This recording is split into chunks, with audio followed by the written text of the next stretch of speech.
యాదగిరిగుట్ట శ్రీ లక్ష్మీ నరసింహస్వామి దేవస్థానంలో వార్షిక బ్రహ్మోత్సవాలు వైభవంగా ముగిశాయి. చివరి రోజు బ్రహ్మోత్సవాల్లో భాగంగా అష్టోత్తర శతఘటాభిషేకం నిర్వహించారు అర్చకులు. స్వయంభూ నరసింహుడి వేదమంత్రాలు, మంగళ వాయిద్యాలు, పారాయణతో అష్టోత్తర శతఘటాభిషేకం చేశారు. ప్రధాన ఆలయంలో 108 కలశాలను పేర్చి వేద పండితుల మంత్రోచ్చారణలు, పారాయణాలు, మంగళ వాయిద్యాలతో ప్రత్యేక పూజలు చేశారు. తరువాత 108 కలశాల్లోని మంత్రజలంతో స్వామివారికి అభిషేకం నిర్వహించారు.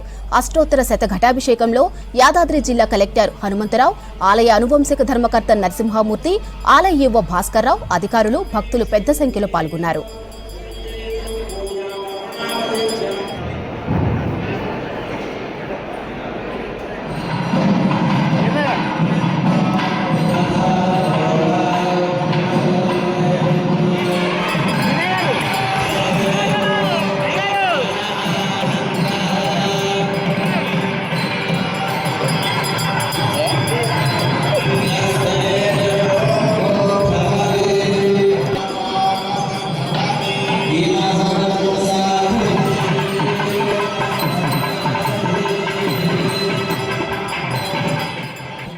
భక్తులు కూడా వారి యొక్క మొత్తం కూడా శ్రేయోభిలాషల కోసం, కటాక్ష వీక్షణాల కోసం స్వామివారిని స్మరించడమే కాకుండా ఇక్కడ వీక్షించి వారి యొక్క కృపా కటాక్ష వీక్షణాలు పొందడానికి వేయించేశారు. కళ్యాణం కూడా చాలా మంది అశేష భక్తజనం హాజరు కావటం, మంచి అలంకరణలతోటి ఇక్కడ ఉన్నటువంటి ఈవో గారు, అదేవిధంగా ప్రిన్సిపల్ సెక్రటరీ గారు, కమిషనర్ గారు, ఇక్కడ ఉన్నటువంటి వేద పండితులు అందరూ కూడా పెద్ద ఎత్తున కమిటెడ్గా, డెడికేటెడ్గా ఈ కార్యక్రమాన్ని నిర్వహించారు. ఈ కళ్యాణానికి అశేష భక్తజనం ఈసారి రావటం కూడా పెద్ద విశేషం. ఆ స్వామివారి యొక్క కటాక్ష వీక్షణాలు, వారి యొక్క చల్లని చూపు మనందరిపై ఉండాలని చెప్పి మనసారా కోరుకుంటూ ముగిస్తుంది.